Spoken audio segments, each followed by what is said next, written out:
Fatal Fever, Chapter 9. The Most Dangerous Woman in America.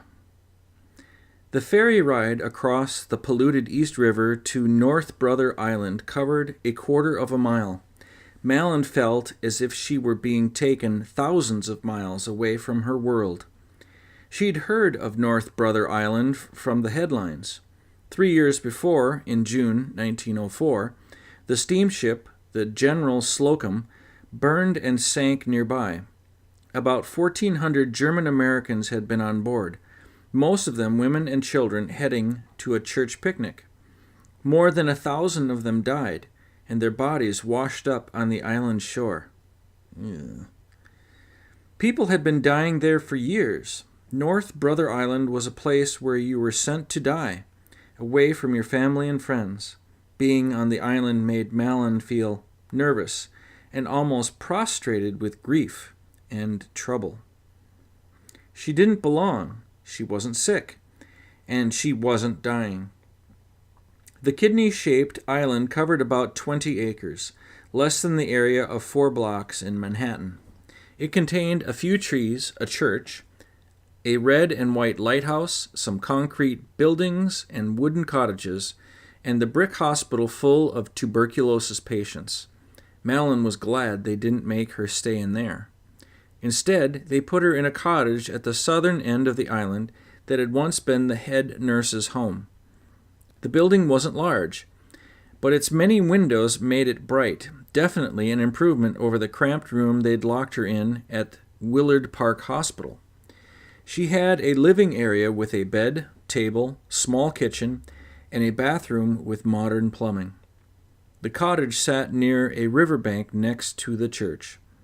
From the porch, Malin could see the buildings of Manhattan, where she'd once lived and worked, and now was forbidden to go. Bacteria fighting. The health department doctors continued to monitor the typhoid bacteria in Malin's body.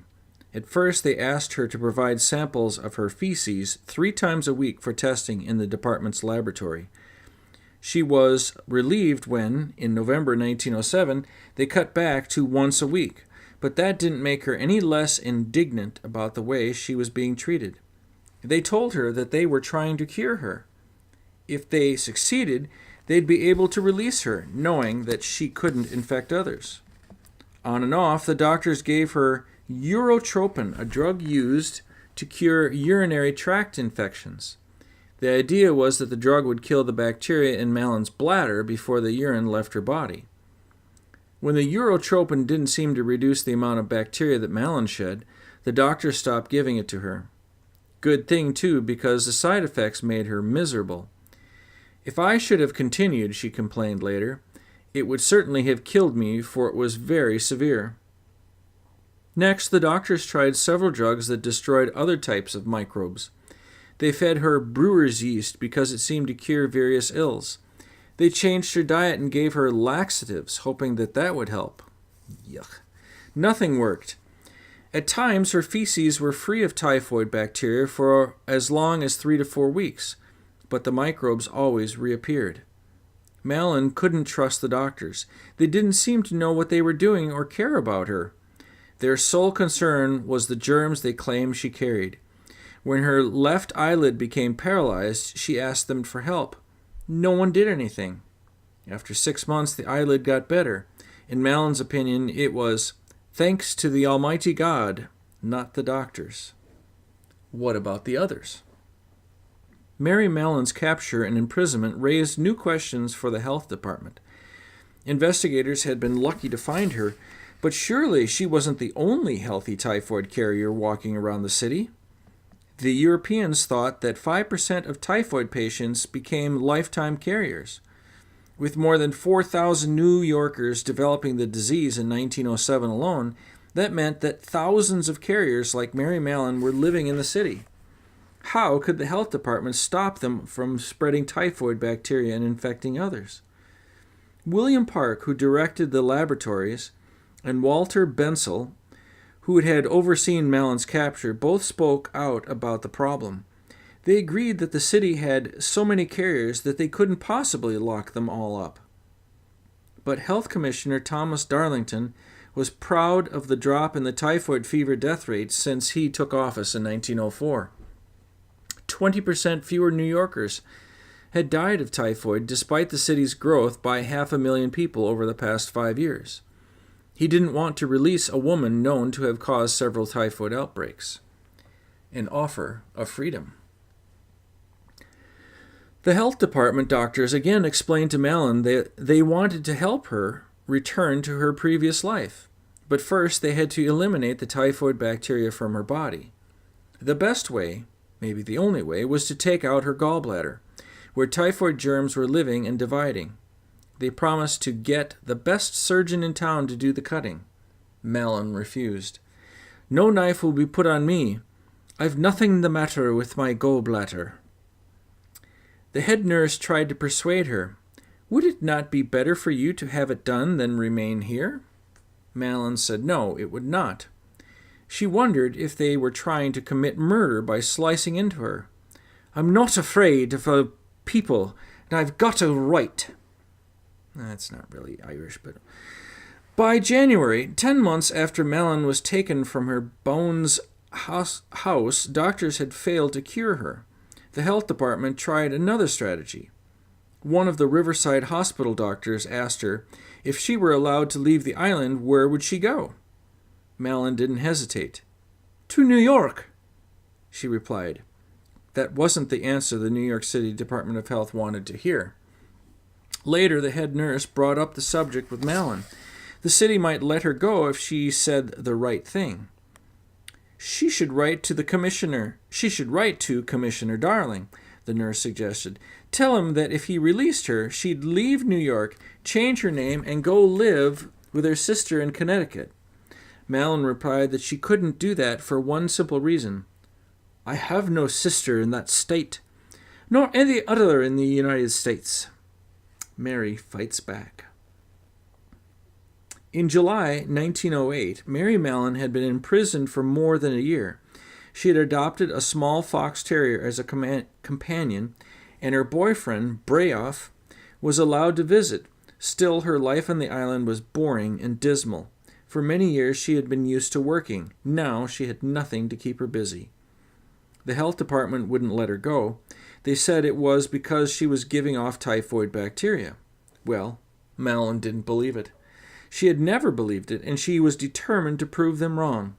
Brayoff agreed to help. For the next 9 months, he took samples of her feces and urine to Manhattan for tests in a private laboratory. Every report from Ferguson Laboratories came back the same. This specimen shows no indication of typhoid fever. One report said her urine and feces were negative. However, her blood suggested that a condition of typhoid existed at some previous time, but not at present. There will be no danger of communicating the disease to another throughout the medium of cooking. That was the proof Malin wanted. The health department had no right or reason to keep her locked up. Her resentment grew when she learned that the health department's William Park had written an article about her.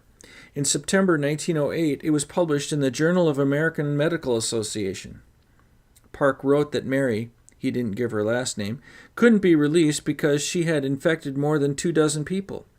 During the discussion of the article at the medical conference, Dr. Milton Rosenow,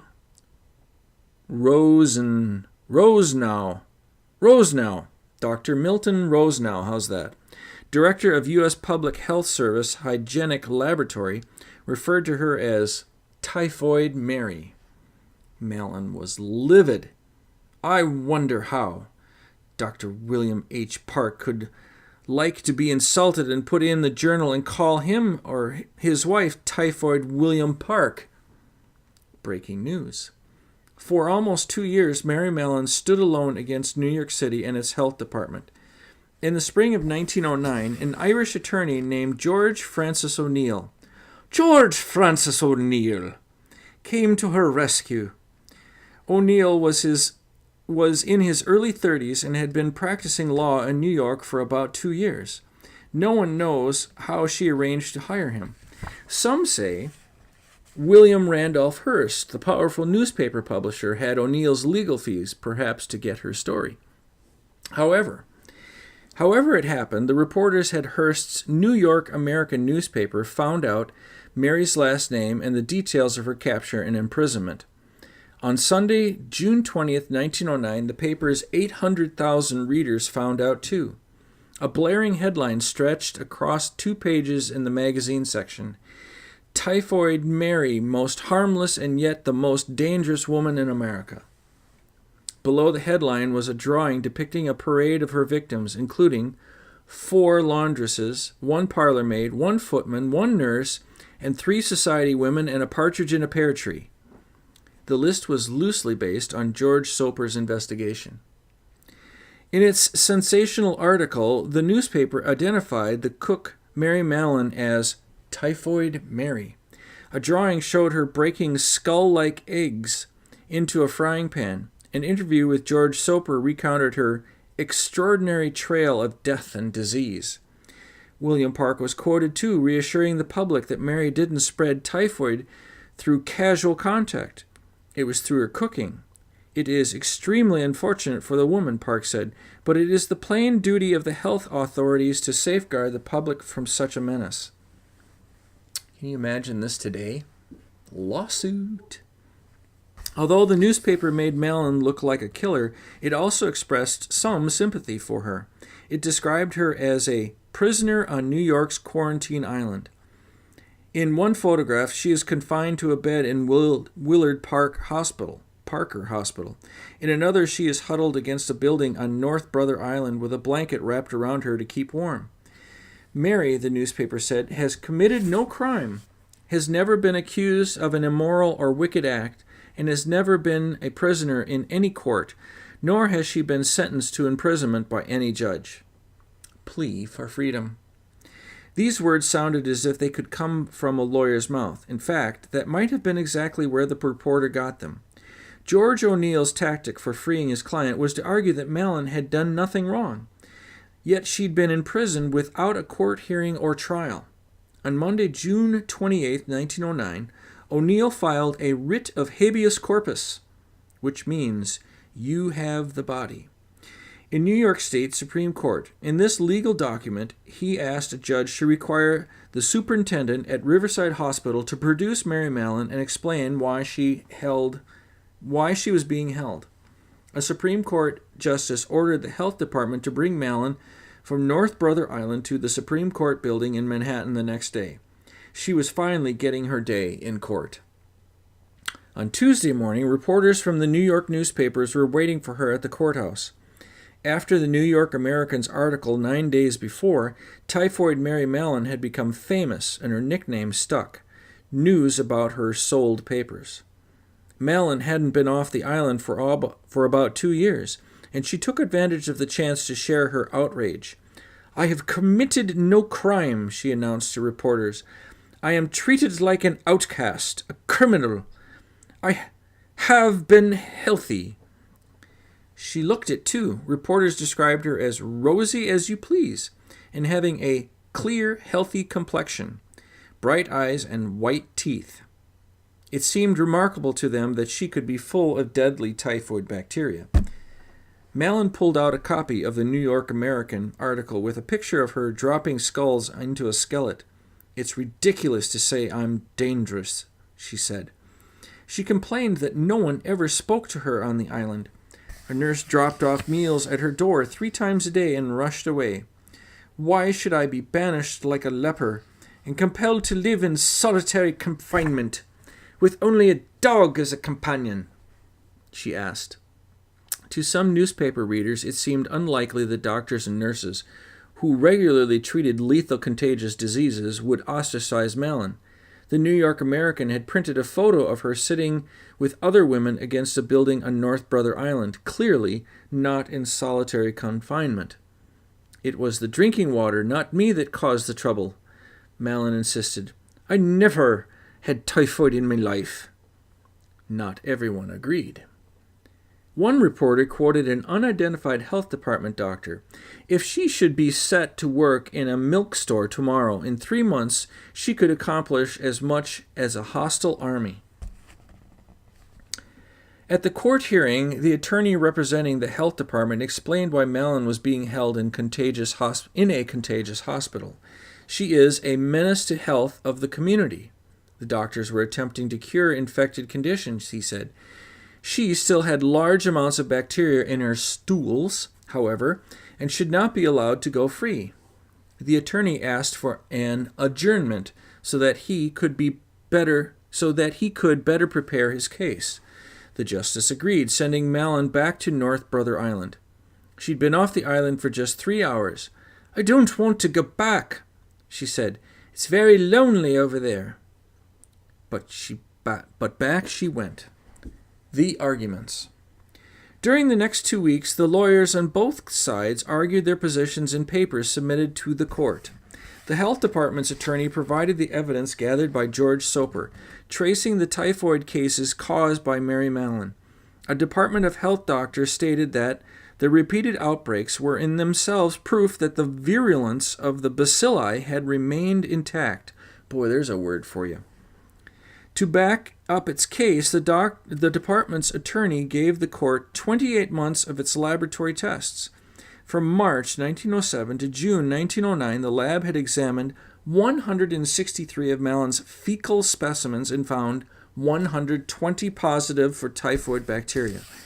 Because of the enormous amount of germs in her body, her occupation as a cook, the department contended that she must not be released. She would be a dangerous person and the constant menace to the public health. The department's attorney quoted from New York state laws arguing that the Board of Health had the legal right to quarantine sick people. It did not need to obtain a court's permission when it was acting to prevent the spread of contagious diseases. Mallon's lawyer, George O'Neill, asked for her release. Mary Mallon is in perfect physical condition, he claimed.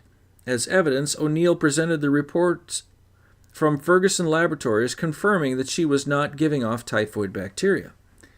In the laboratory's final report on April 30th, 1909, owner George Ferguson wrote, "I would state that none of the specimens submitted by you of urine and feces have shown typhoid colonies." This, said O'Neill, proved that Mary Mallon is not in any way nor any degree a menace to the community.